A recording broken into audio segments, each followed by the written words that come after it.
Thank you everyone for joining. We are doing our second Linguati Chats, and today we have Yoshito, who is also known as the multilingual dad. For those of you who don't know, Linguati is a subscription library service here in the US of Polish children's books. And what we do basically is we actually send books to you straight to your home in a package, 3 to 5 books. You get to keep them for as long as you want. Most people keep them 3 to 5 weeks, and then you return them back to us and you get your new set of books. So it's like a library service, but it's straight to your door, so you don't have to go anywhere. And it's you being able to get those books in Polish for your kids where you might not necessarily have the access to that or the resources to that locally available. I'm Gabby Grzybowski. I'm one of the co-founders, and today like I said, we are here with Yoshito, so I'm going to turn it over to him to do an introduction. Hello, and thank you very much for inviting me. So I'm Yoshito Shimamori. I grew up French and Japanese, and now I live in England, and I do quite a few things, but I'm an author writing books for multilingual children, and I focus particularly on multilingual literacy. So I want to make reading and writing the home language fun and enjoyable. And I'm also an author, a teacher of French and Spanish in a secondary school. And personally, so I also have two sons that are 8 and 10 now. And at home, we have three languages. So English, because we live in England, French and Korean, because there is French from me, Korean from my wife. And we also have a fourth culture. So because I'm half French, half Japanese, I'm also passing on the Japanese culture, a bit of the language as well. Great. And so I will say the purpose of kind of meeting with Yoshito today is a little bit selfish for me because my kids are coming up on the age of starting to read. So I have a 2-year-old girl and I have a 4-year-old boy, or almost 2-year-old girl and a 4-year-old boy. And so the 4-year-old is obviously starting to really recognize letters. I mean, he's been recognizing them for a while, but he's starting to want to sound them out and understand what does that say or how do I read that. And so again, it's a little bit selfish on my part for wanting to meet with Yoshito and just learning a little bit more about multiliteracy and how does that work and how do you make it fun.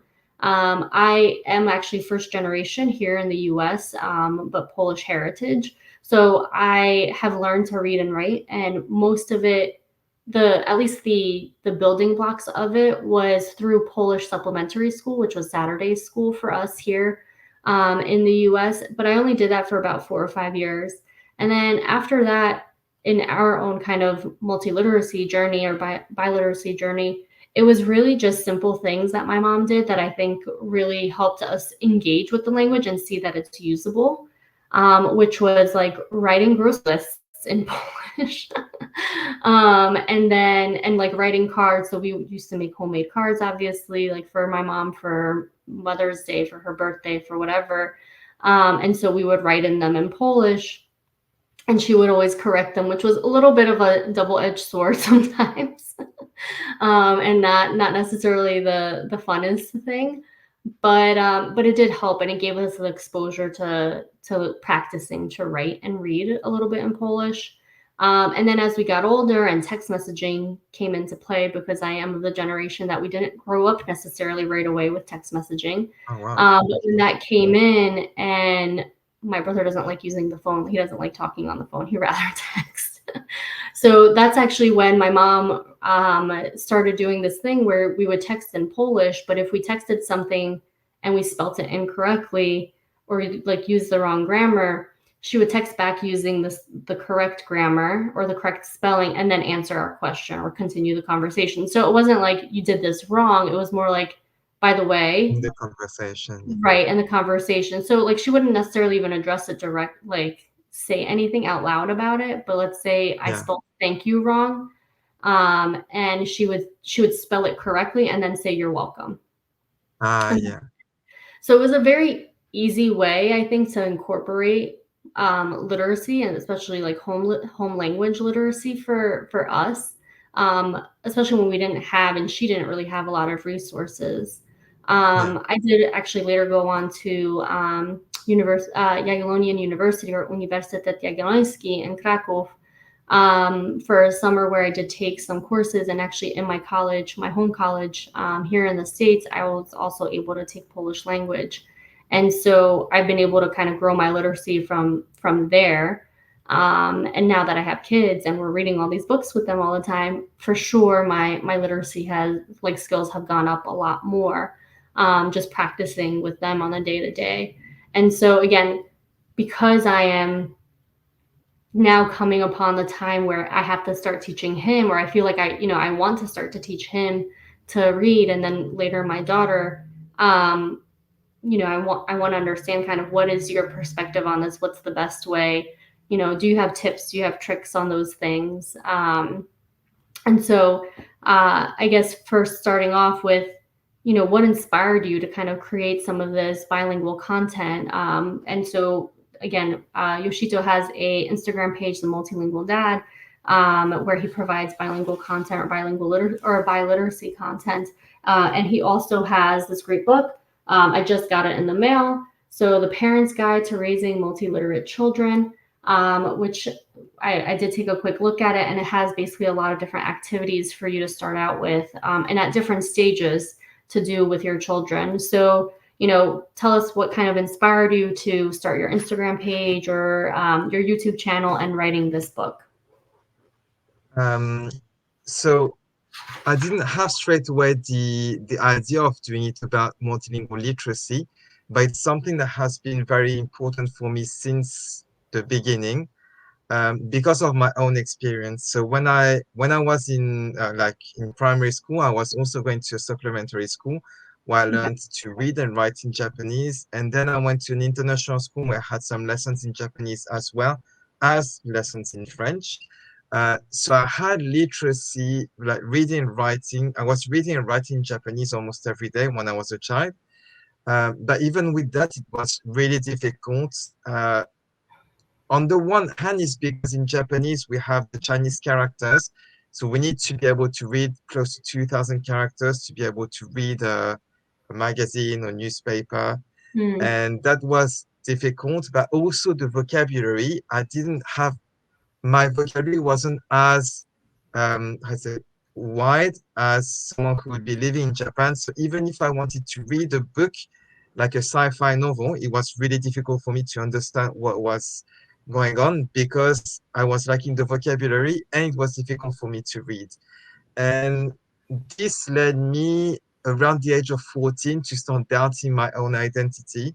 And I was thinking, maybe if I'm honest, I have to say I'm French. I'm not French and Japanese, I'm just French because Hmm. I wasn't able to read and write properly in Japanese. And so I thought, when I have children, I don't want them to go through this. And I want them to have a much more enjoyable journey. Because for me, literacy was really about school. It was going to the Saturday school or going to class in the international school and reading some text that I wasn't necessarily interested in or had to write because I had to. It was always I had to do it, not necessarily I wanted to do it. And so I wanted my children to want to read and write as well in our home languages. And also because I knew that it wasn't just about the skills, it was also emotionally how we feel about our own identity. So yeah, I wanted to make it fun for them. And when I started my Instagram page, it was during COVID, and my eldest was 6, and he was starting to be interested in it. But first, it was just to talk about our journey raising multilingual children.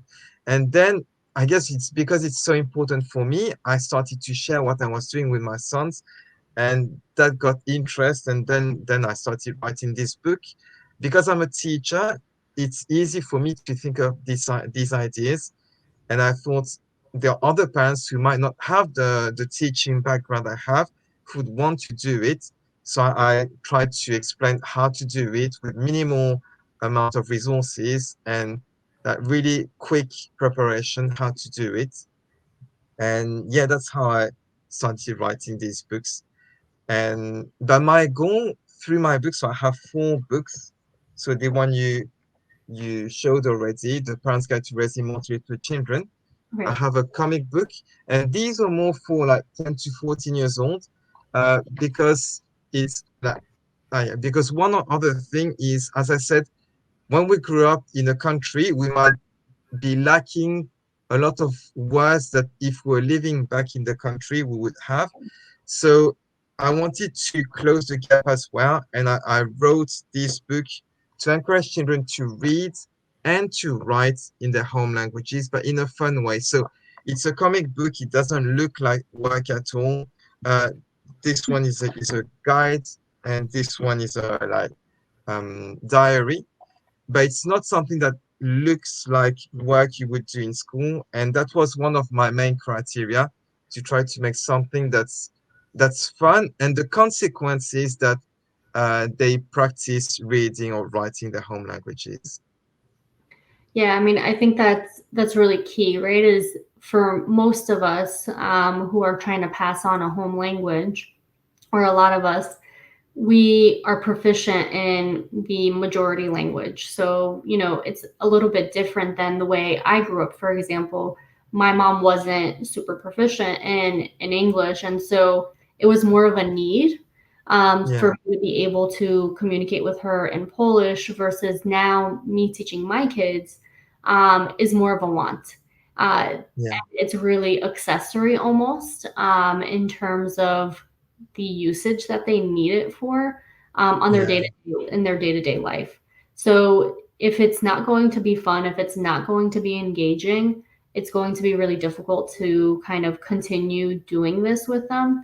And so I really am looking forward to kind of going through your book a little bit more deeply and seeing what things we can start doing with them to make it a little bit more fun while we're teaching them.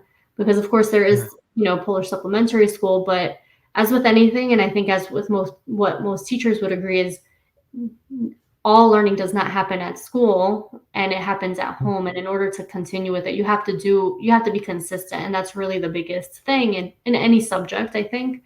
And it happens, like I said, at home. And so, again, that's part of why we wanted to do Linguati, me and the other co-founders, because we really felt strongly that reading and having these engaging books for children in our home language or in our native language is going to be the most engaging way to pass yeah, on our language at all. And so again, when they're really little, you're there sitting with them, right? Either in your lap. For us, we sit in their lap. They always sit in our lap. Even the 4-year-old still. And we sit there and we read the books together. But now that they're going to get older, we want them to be able to continue doing that on their own. And again, being a first generation, bilingual person, it's really hard to read in the second language. Even though it was my first language I learned, it's really my minority language, and yeah, it makes it very challenging. And so I grew up, again, my mom was really good about making sure we did something, but it wasn't necessarily the most fun way of doing it, I think. We would always read like Polish legends and Polish history, and we would take turns actually. So first I would read, then my brother would read, and you were always happy if you were the second person to read because at least you heard it once. yeah, Which was good, and I'm glad that we did that. But I'd like it to be a little bit more fun for them and more enjoyable versus like, oh dang, now I got to read out loud, because I think reading out loud, especially when you're young, is a little bit more anxiety provoking. Now I do it every day with my kids, and it's totally fine.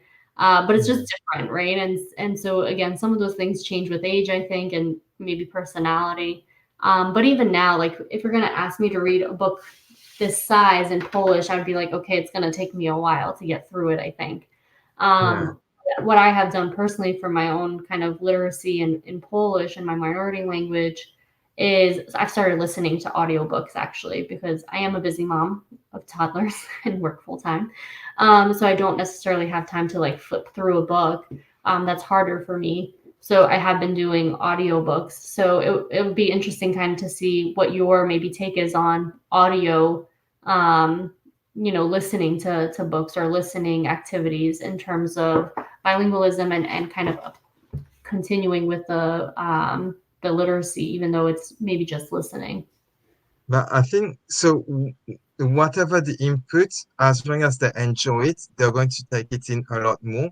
So if it's audiobooks, it's audiobooks. If it's watching cartoons, it's watching cartoons. But they all come together because like reading and writing is not separate from speaking and understanding or listening. So they all go together. So, for example, if and they can also listen to a book and then read the book at the same time or later on. But the audiobook is going to be reading it in the with the correct tone, with the correct um how to say the emotion in the voice, etc. So it's Hmm. going to be easier for the child to understand. Or it might also be that the audiobook might be too difficult because they speak too fast, etc. But if they read with you, you can go at their own pace. So maybe the paper book is going to be easier. So it depends on the child, but we don't need to separate audiobooks, paper books, etc. Because in the end, it's whether they like it or not. And so, for example, I don't have it here, but what I did with my sons they really engaged with was comic books, and so I don't know if you know Dogman. Oh yes, yeah, I'm familiar with them. My brother liked to read those, I think, Ah, when he was yeah, younger. Yeah. and Dogman has been translated in loads of languages, and one Mhm. of them is French. And my son learned about Dogman in school from his friends, and so he really wanted one. And we have this rule that if it's in our home languages, it's free. We buy it. But if it's in English, because they could get it at the library, if they really want it, they need to buy it with their pocket money. So he said, "Okay, I get the French one."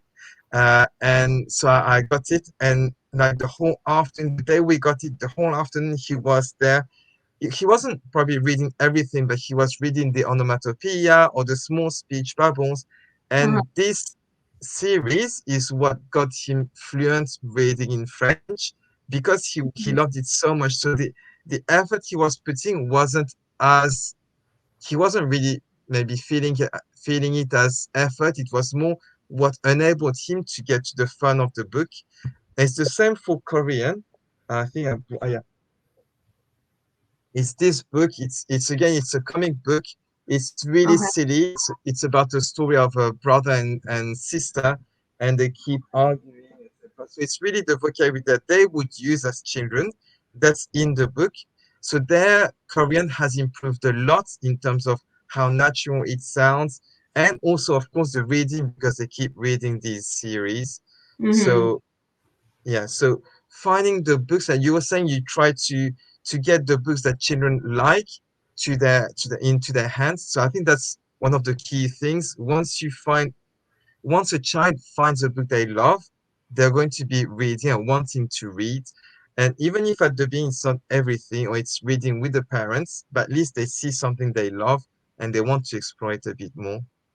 Yeah, I think that's, true of a lot of things, right? If it's enjoyable and if I'm really into it, I'm gonna keep trying. Yeah. I wonder kind of if you have a perspective on whether or not they should be or are more inclined to want to read books that they know in their majority language, in their minority language, which oftentimes is American or English or whatever authors or English speaking authors or things that are generally written in English first, and then having it translated versus like a Korean author or a French author where the original text is French, and so maybe the kids at school don't necessarily know that book or know that series because they don't have access to that because it's not translated in English, for example.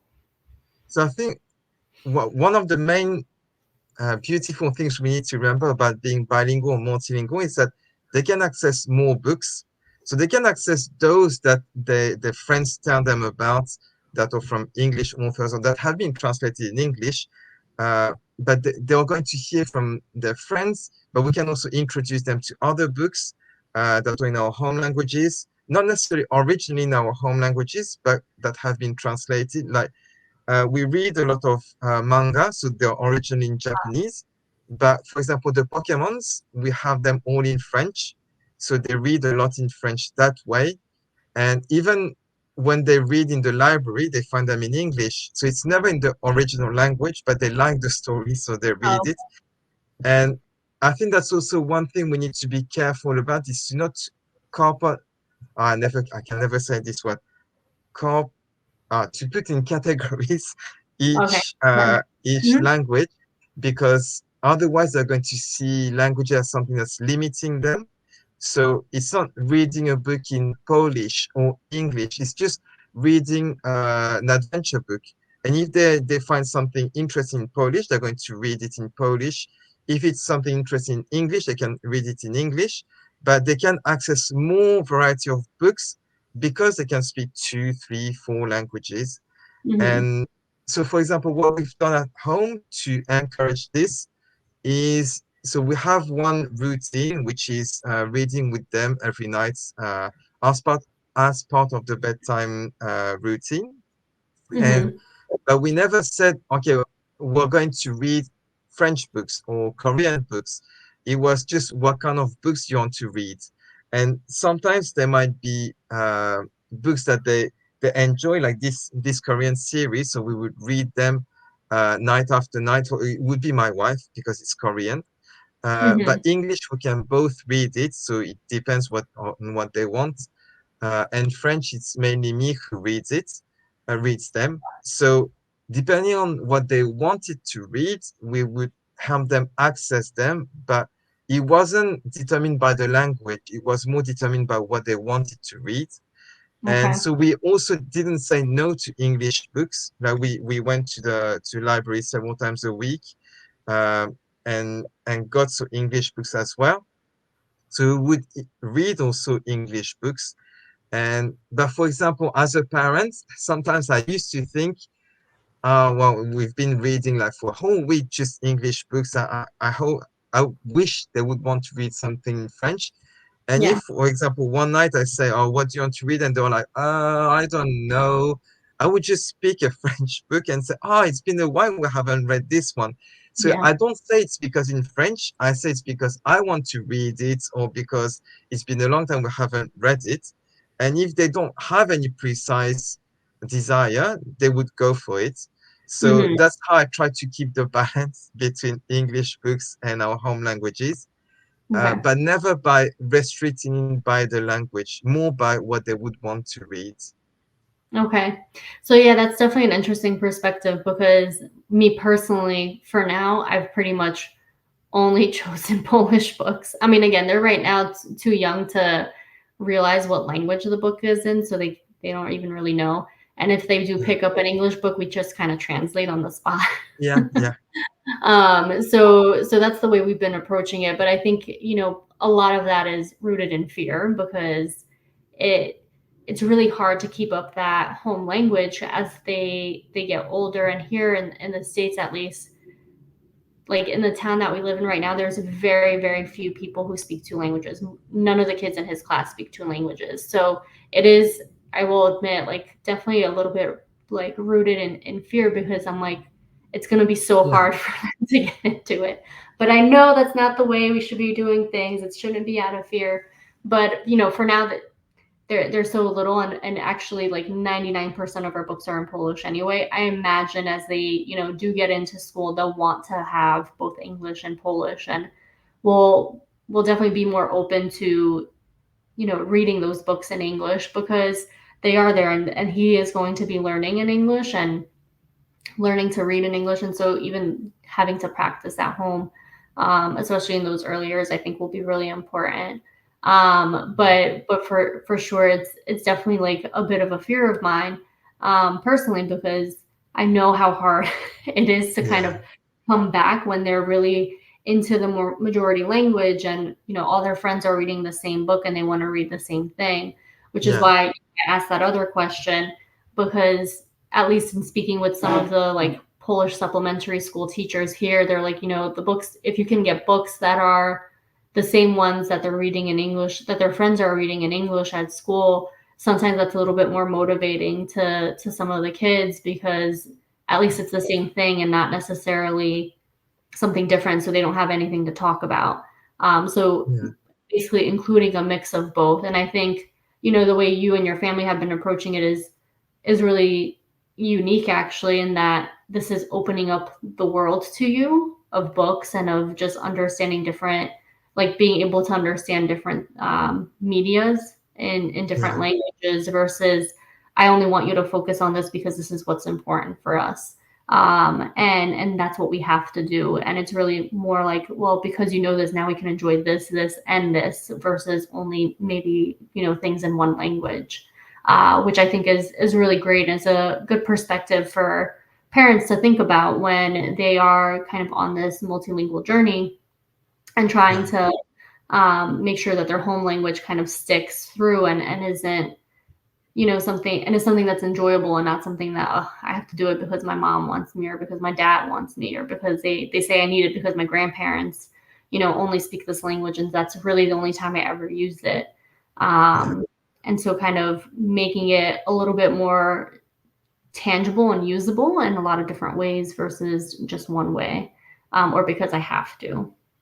I think so for this, the routine we have of reading books like together at the end of the day, so before they go to bed, has really helped. And also to so it's a way for first to show them that they're interested in books in any language, but because they speak different languages, they can access all of them. And also, when we read together, it's like a bonding time. So it creates more desire to read these books. So, for example, now that they can read on their own as well, it's really just because they want to read with us. It's not because they can't read. So now it's not a necessity for them. They just ask us because it's a nice moment to spend together. But if, for example, we're reading a French book, uh, and because now they're bigger books, so maybe we read a few chapters and then we say, okay, we go to bed. But the next morning, you can be sure they're taking this book to carry on reading it. So if you read together, you also have the opportunity to introduce new books to your children. And especially when they're a bit more difficult, because if they're a bit too difficult and they're on their own, they won't want to read them.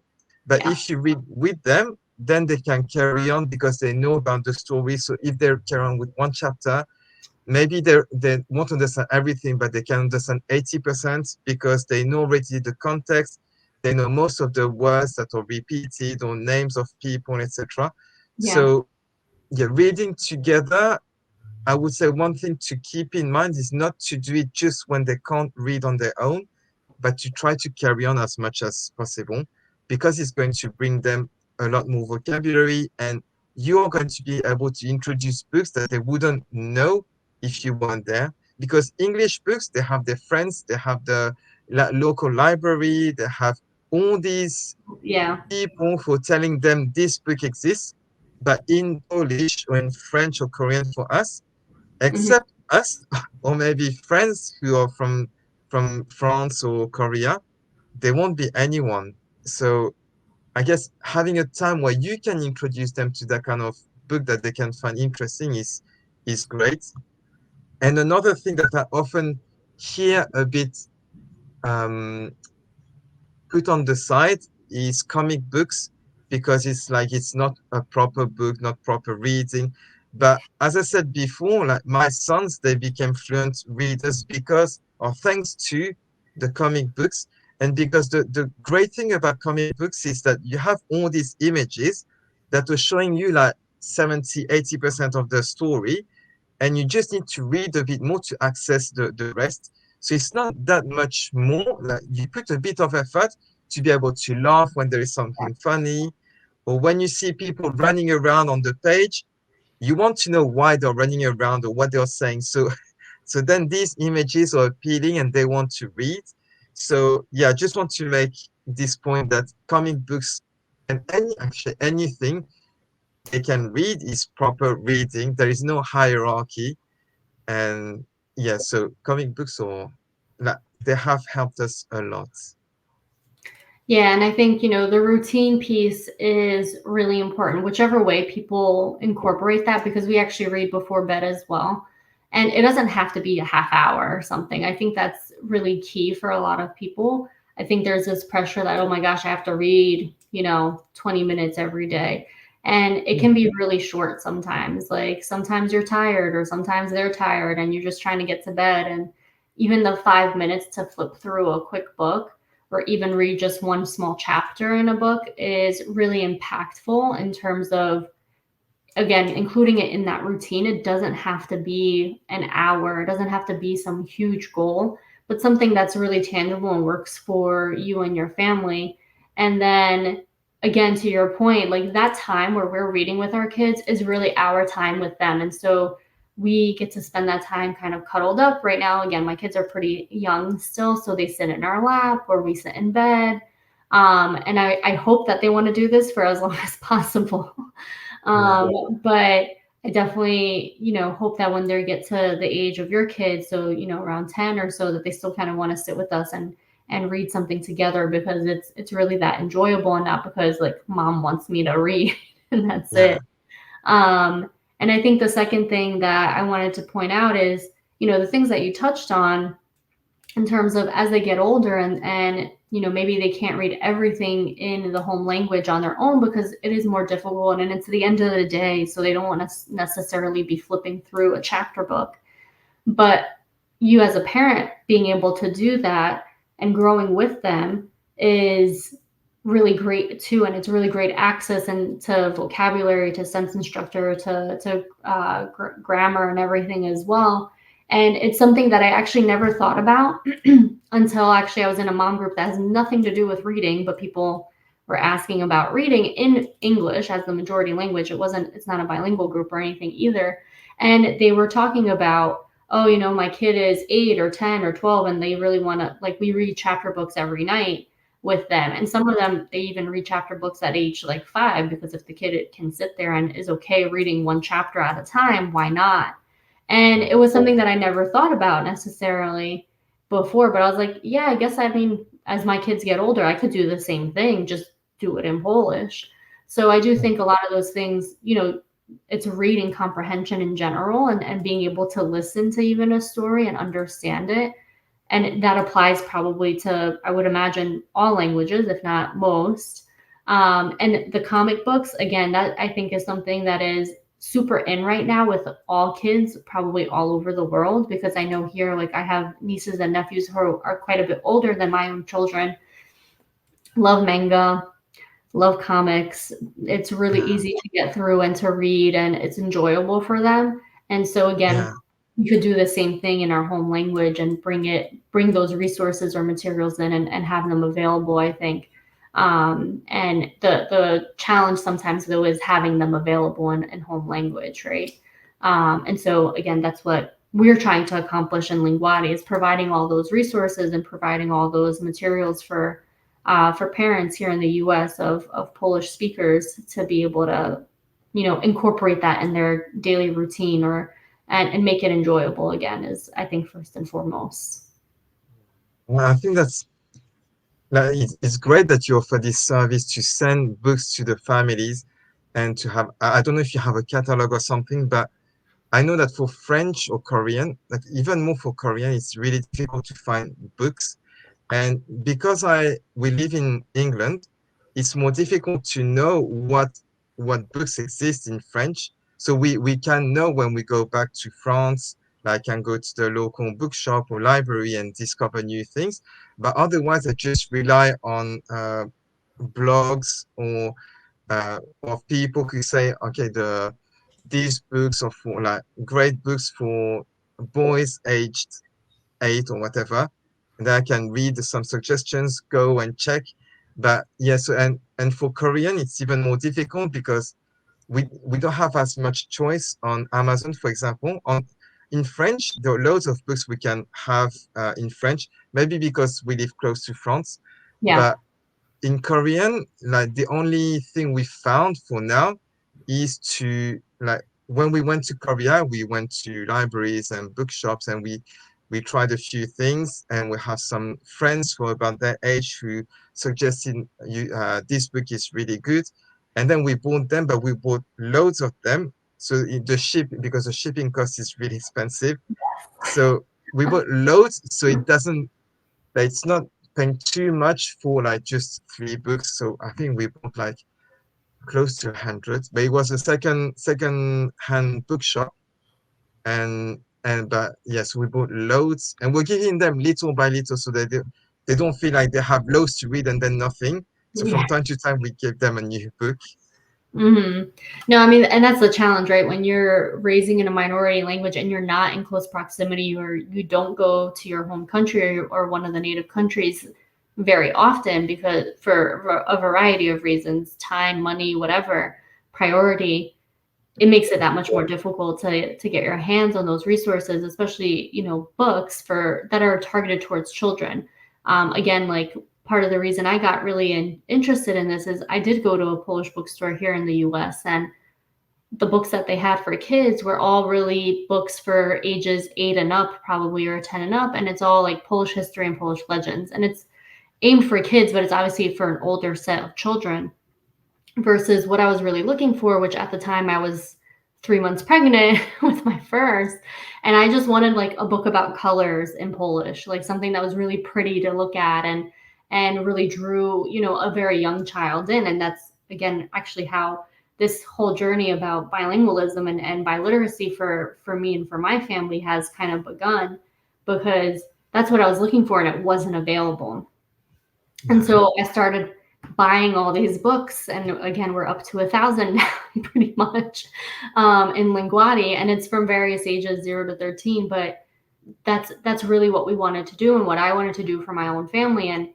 And once I started collecting all of these, and I met up with the other co-founder, Agnieszka, and she wanted to do something like this, I was like, count me in because I want to share the stuff that I have because I've already done so much research. I've spent so much time, like probably hundreds, if not thousands of hours at this point, um, checking to see what is, really popular in Poland, what's really popular here that's translated that I can get from there and, shipping them in huge boxes. yeah, To be able to bring them back for our enjoyment, really, right? And to obviously grow our business at this point. But it's really challenging, I think, for anyone who's trying to get those resources. It's not necessarily the easiest thing, and the mental load that goes into it in terms of, like you said, researching or finding out what books are really popular or good for kids this age or with this interest, and etc. It makes it more difficult. And so again, we try to do what we can to make sure we have a large variety of books, on different topics for different age groups, so that we can kind of appease all the different things that kids want and families want, yeah, here in the States. So yeah. So I'm going to ask actually, another question in terms of biliteracy or multiliteracy. And we talked about kind of routines and things, but are there any other kind of practical strategies that you can tell us about, to promote multiliteracy at home? What else have you kind of done, or what do you suggest for families to yeah. do? So I guess it's like you gave an example right at the beginning of this interview, but about your mom like asking you to write a shopping list or something in Polish. And I think that including this in the daily life is really important. So, for example, like what we did with our sons is to not just ask them to write in French or Korean. Generally, it was in Korean, but we had a shopping list on the fridge with the Mhm. images and the words in Korean. Because if they wanted something, they could just copy. It made it easier than trying to think of the spelling in English sometimes. So we Oh, had the images on the fridge. And so one thing that could be good is to have that kind of uh, like help that's just there available for them to just copy, because it makes it easier. So it could be for shopping list or anything else. One thing that we did when they were starting to learn to read is like morning messages. So we had a whiteboard with a message oh, on it, and it could be like, uh, for example, if it was a special day like sports day or like World Book Day or anything like this, it was, in your opinion, that how many of your classmates are going to be dressed in Harry Potter, for example, or something. about what was going to happen, or if it was a bit cloudy, do you think it's going to rain today? And like we would say yes, no, and we'd write our names. At the end of the day, when they came back, they could say, "Oh, I was right, I was wrong," and so just to make it a bit fun. Um, I know some people write these messages on mirrors. So, for example, in the bathroom where it's a bit steamy, they write messages. But it's including this in a fun way that doesn't look like work, because when it looks like work, it puts some pressure. Yeah. And also to make it relevant. So, for example, you were saying that you were writing cards to your grandparents. So our son did the same, and it might be that you ask them what do you want to write, and you write it on the paper so they can copy. So at the beginning, when they're not confident, when they don't know how to spell, etc., they can ask you, "How do you write this?" You write it, and then they can copy. But at least because they're copying, they're learning at the same time the spelling. And so I would say the key thing is to think, why would they want to read or write? Uh, and if it's an activity or something that they makes them want to read or write, they're going to be willing to do it. If it's like there is no purpose, you're just asking them, they're going to see it as forced or like work. So it might be less Appealing. effective. Yeah. Yeah, no, I've been thinking about that again more recently because now my son, the older one, is getting older, and so he is, wanting to read things more often. So we have like a family calendar on the wall, and so I thought about it when when we were setting it up and everything because it's a digital calendar that we have. Is it possible for me to put it in Polish and have like the days of the week in Mm, Polish? And so I was able to do that. And again, it depends on the technology you're using and everything. But if you're using a regular whiteboard, well, then it's, I think, as easy as changing the days of the week from English or the majority language yeah, to a minority, and they're seeing it every day because that's the other thing yeah, is like they're looking at it every day. So like he looks at the abbreviation for Wednesday because he knows Wednesdays are Nutella day. So he's like, "Oh, is today Wednesday? Is today Shroda?" And I'm like, "Well, look at the calendar." And he's like, "Yeah, it's Shre, so it's Shroda. It's Wednesday. yeah.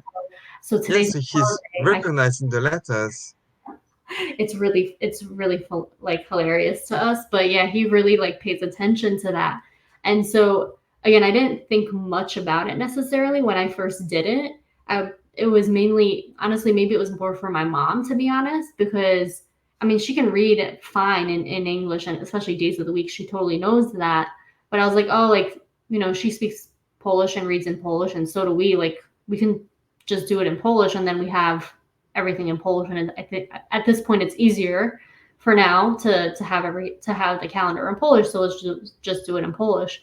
But like he's like so intrigued by the calendar and by the letters there, so he's starting to want to understand again, like, what does it mean and what does it say and Yeah, what does it mean for me, which is Wednesdays is Nutella day. So it's quite interesting to see it that way, and to again incorporate it in a way that's fun and that's usable, yeah, versus be feeling more forced. So again, like, I'm very grateful for the way my mom has done it, and sometimes you have to do things that you don't want to do, but the more you can make it where it's accessible and tangible and yeah, fun, I think is again going to be the best way to kind of continue with it, especially as they get older, right? Uh, yeah, it's been interesting just to see how he's changing and how he's looking at some of these things, as he's getting a little bit older. yeah. There's maybe one thing I want to share is I don't know if you can you hear me? Yes, I can. Yeah. So it's maybe not too so first or two things, I guess. First is to not think, if, for example, other Polish families and they started teaching their children at whatever age, don't feel forced thinking I need to do the same thing because every child is different. Like, for example, my eldest, now he's a really avid reader. Like as a when he doesn't do something good, the punishment is not to go to a library. So he loves reading, and so but at the beginning it wasn't like that at all. And I think so. For example, for French, when we started, um, at first I wanted to start when he was, I think, 5 years old. Uh, and he was okay doing the fun games, etc. But he wasn't really enthusiastic about it, about the reading part, more about the games, but not the reading part. And I didn't Mhm. see much interest, so I left it. And in the end, we started when he was 6.5 or something like that. And then he was a lot more interested and intrigued into decoding what was on my phone, on in the books, etc. So that's when we started. So your son, you said he's already interested. So that's a good age for him to start. But for example, he's 4. My son was 6.5. So there's about 2 years difference. So if, for example, we think, okay, our children are not starting at the same time as the others, it doesn't really matter because once they're interested, it's going to go really quickly. Uh, and the second thing I wanted to say is like to not be afraid to have a pause from time to time if your child doesn't want to or feels it's a bit too overwhelming, etc. And just as an anecdote, I'm going to share when my son, so when we started really to read and write in French, I was really enthusiastic, so I was preparing loads of things. And I think because he saw Yeah. my excitement, it put pressure on him. And then he didn't want to do it as much, and he was a bit more reluctant. So at some point, I thought, okay, I don't want it to be negative. I want it to be pleasant and that he enjoys it, not he does it to please me or whatever. So we stopped, and we stopped for about 2 months. And then after he wanted to start with Korean, and but we decided that we made sure that we would stop whenever he said he wanted to stop, because often I would say, okay, let's do a bit more, a bit more. Uh, and so we would stop whenever he wanted to stop, and we would just do it through games. And then he got really like, into Korean. And because he was into Korean, then we were able to start again with French. Okay. Um, but this pause was necessary because otherwise I think he wouldn't have been interested in reading any other language. Yeah, and I think that's really important because, again, I think the older they get, the more they sometimes push back, right? Yeah. Because their personalities are getting stronger. There's other things that are also competing with time and kind of energy and focus, and so it isn't always easy. And so if it's not easy, then it's also harder to want to do it. But I was wondering actually, when they're starting to learn in primary school or in English school, right? And they're starting to learn to read now in kindergarten. Let's say they start learning the basics. Um, would you start doing it at the same time, or do you try to teach the minority language or the home language first or second, or does it really in the end not matter? I guess So, kind of the yeah. sequence of learning to read in general in whatever language. So there are different pros and cons. So, for example, from research, they say that if children can read in the home language already, if it accelerates the process when they do it in school, and apparently they keep this advantage for a long time. Uh, at school, I know that many teachers say just leave it to us because they don't know how you're going to teach your child. So if they say something that's not in the same way as you told your child, it might be confusing. And also there's going to be more gap between what your child is able to do and the other children. So Mhm. it's easier for the teachers to teach everyone at the same time in the same way.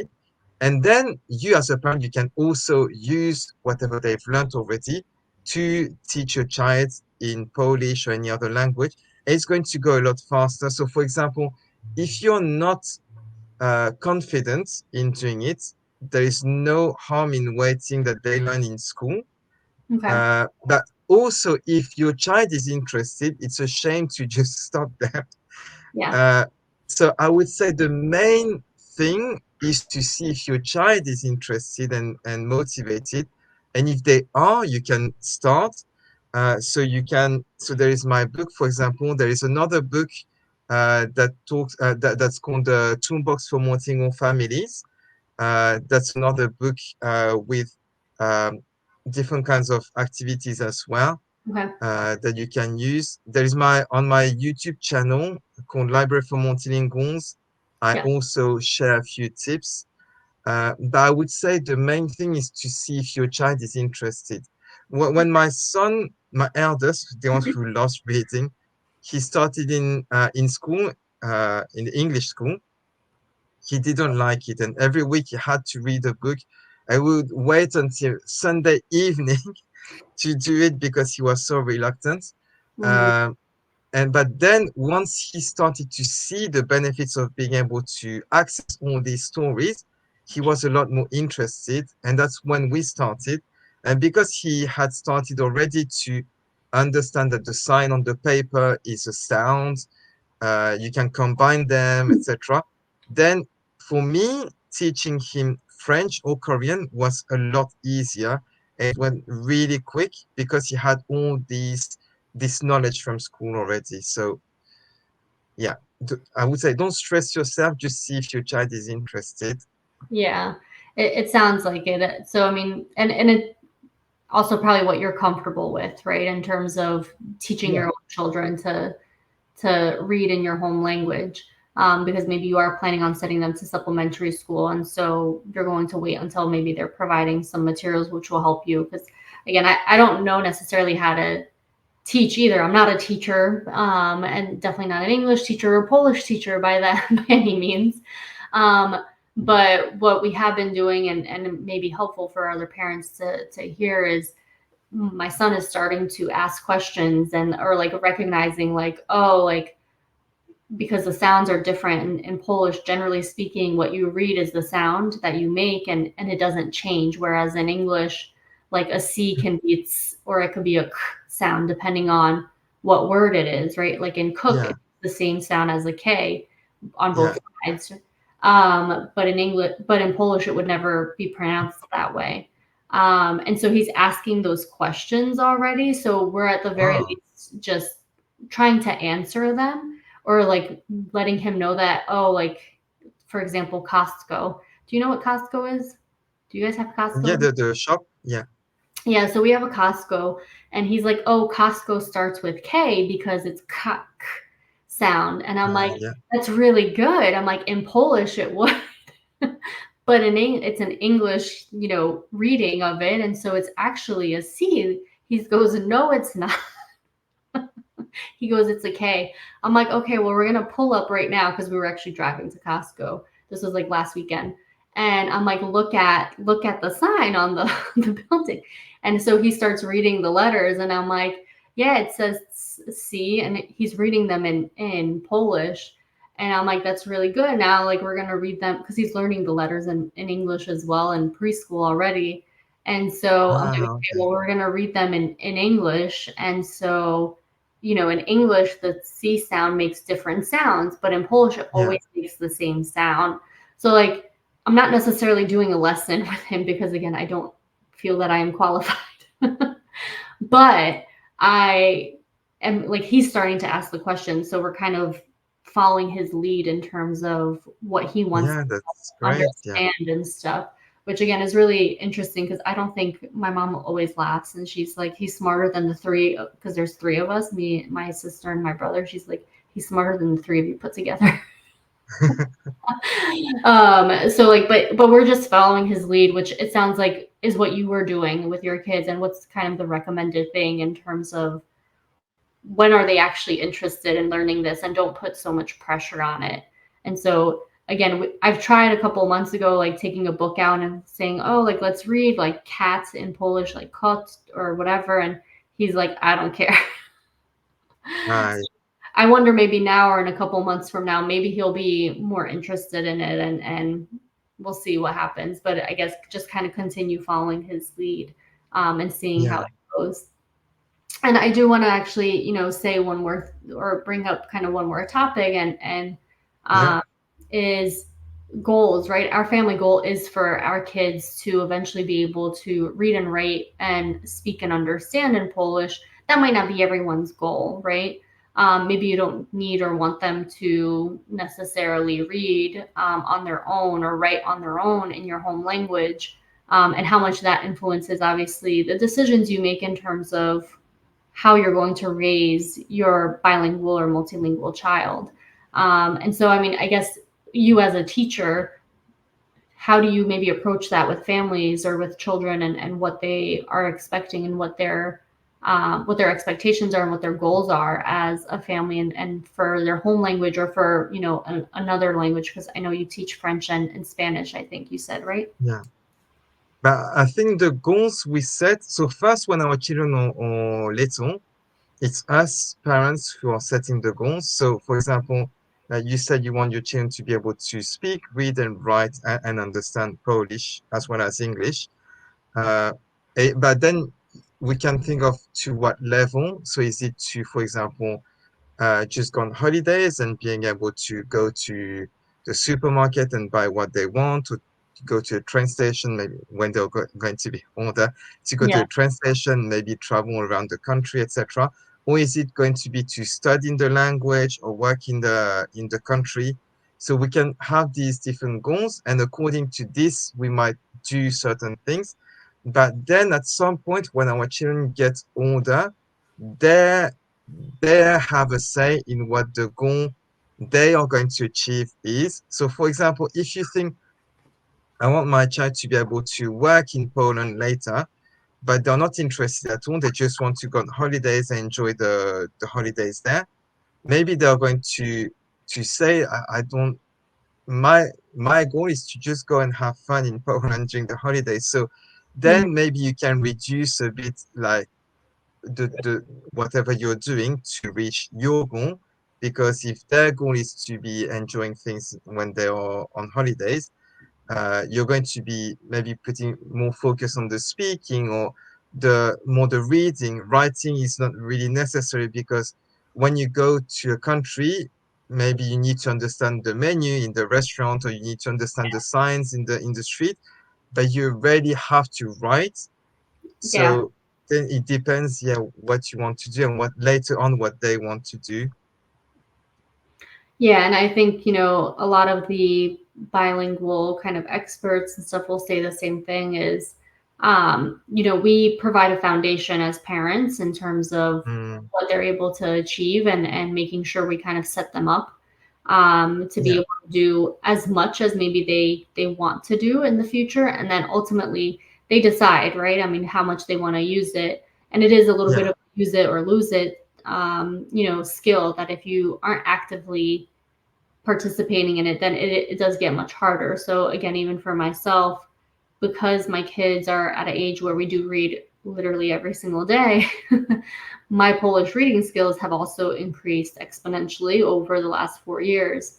And it's been gradual, right? Because I'm also reading, I started reading at like a 6 month level, basically, or like a toddler level, and now it's getting yeah. more and more complicated.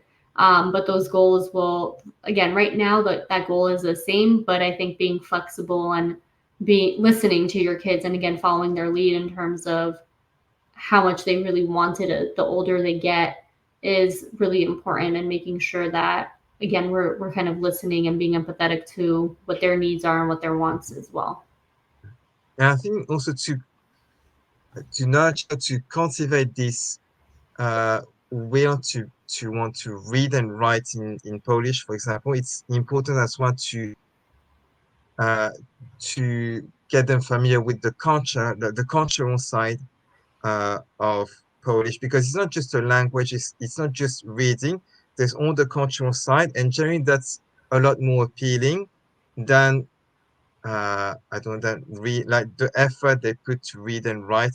If they think, okay, I can live in such country, or I can enjoy, like, I get to know more things because I can read and write, then it's going to be motivating. And the cultural side, like feeling that they're Polish, maybe is going to help them want to read and write more than if they think they are Americans, but their parents or telling them to read and write and speak in Polish, it's going to be a different dynamic. So Yeah. helping them feel Polish is important as well through Yeah. the culture. I think that's, you hit a really good point, because for us, this isn't just another language to learn because we think it's going to provide income or because it's prestigious or because of whatever reason. This is our home language. There is definitely like an emotional connection to it, Yeah, which is the cultural aspect. Like, this is who we are. This is where you come from. yeah, Um, and that's really important as well. And that's really why we're doing it, right? It's not just because we think you're going to make a ton of money some way down the line because you speak Polish or are able to read and write it. I mean, if you are, that's great. That's a really nice plus, but that's not necessarily my goal in terms of teaching them. I want them to be connected to their culture, to, our culture as a family and everything as well. And so that's really the main motivator. And so I think, to your point, that's something to think about as you're going through this, bilingual journey, especially as parents, with your kids, and you're hitting maybe roadblocks at some points and things like that. And it's not always easy. And it definitely takes a lot of effort from the parents, for sure. And so I think that's a really great that, perspective and point for discussion. that's why as well. When I wrote my books for preteens and teens, I wanted to focus on this identity aspect. So feeling that they're from a certain culture or exploring their own languages, because if they don't feel from this culture, it's a bit something that's foreign, and why would they be interested in it? So yeah. Yeah, no, I think that's really great, and very important. So I am gonna wrap the call up for now. But thank you so much, Yoshito, for joining us today. Do you mind just telling everyone where we can find you, where we can find your resources, whether on Instagram or online on the web? Yeah, but first, thank you very much again for inviting me. Uh, and so people can find me. So I have on Instagram, it's multilingual underscore dad. And then they can find me on YouTube on Library for Multilinguals with the number 4. Or I have another channel which is called Activities for Multilingual Families. And then my website, libraryformultilinguals.com. So again, with 4 as a number 4. Okay, perfect. And so we can find you in a few different places, which is great. And there's a lot of great resources that Yoshito has in terms of multilingual or multiliteracy. So check them out. Again, we are just beginning our multiliteracy journey really for our families. So definitely going to be coming back, I'm sure, again and again to your site and to your resources. I'm very excited to be getting into this, and me and my husband will hopefully be reading this with me, and looking at some of the activities that we can maybe start doing with our kids as they grow. So thank Thank you. you. Thank you. Bye.